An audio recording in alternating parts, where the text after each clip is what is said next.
Әкем мен анам қонақ шақыру үшін әрқайсысы бөлек-бөлек қонақтар тізімін жасады. Әкемнің тізімінде 12 адам, анамның тізімінде 15 адам шықты. Бірақ екеуінің де тізімінде 8 адамның аты қайталанады екен. Мен қонақтарға арнап неше үстел дайындау керекпін. Егер А13 жиындар В жиында 15 болса, екеуінің бірігуінде 7 адам болса, А мен В-ның жиынын табыңдар. Ал енді әкем 12 адам дейді. 12 адам, анам 15 адам шақырды. Ондай болатын болса, ортағы 8 болса, Эйлер дөңгелегін пайдаланамыз. 8. Қанша қалды енді? Әкесінде 4 адам қалды. Анасында 7 адам қалды. Ортақ 8 адам. Ал бізде берілген тағы бар.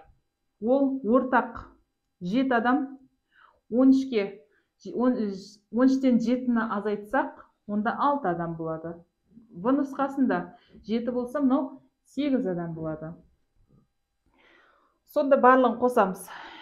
4-ке 8-ді қосамыз, оған 7-ні қосамыз. Екеуінің қосындысы 15, мынамен 19.